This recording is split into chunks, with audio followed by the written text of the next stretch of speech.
Against my better judgment, I am going on a date, so awkward date story time, get ready with me. And of course this would happen to me. So I am transgender, surprise, surprise. No surprise. And dating in general is difficult, but my experience dating as a transgender woman, child. And I find dating apps easier because I can disclose on my profile that I'm transgender because 1, safety. 2, I want someone to really like me fully for me and know what you're fully signing up for. So I match with this guy, he messages first, we start vibing, but just to triple check I ask, did you read my profile? Because you would be surprised how many people do not read. Spoiler alert, he was one of them.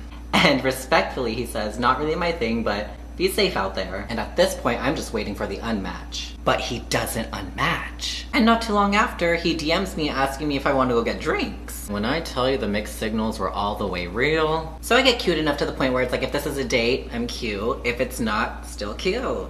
So we decide to go to one of my favorite kind of upscale Chinese restaurants. I show up and he's waiting for me at the door in a suit. So I'm thinking, oh, this is a date. He walks me to our table and I kid you not, there's another man there, older mind you. And he turns to me and he says to me, I hope you don't mind, but I brought my business partner.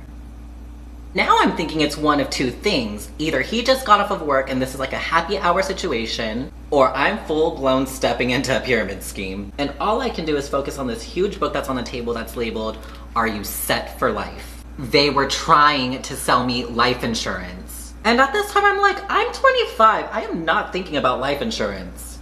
I probably should have been thinking about life insurance. So now my fight or flight is kicking in. Either we're faking an emergency and getting out of here, or we're ordering the shrimp and chive dumplings. You know exactly what I did. I looked the waiter dead in the eye and said, can I have the shrimp and chive dumplings? I literally sat through a whole presentation, and by the end, I was just like, thank you so much for this information, but it's a lot to think about, so I'll get back to you. I never got back to them. But here's to hoping tonight's gonna be different. And if for nothing else, come hell or high water, we're gonna smell good.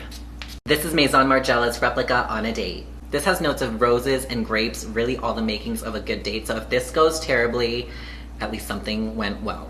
Okay, but there's only one way to find out, so I gotta go. Wish me luck. Mwah.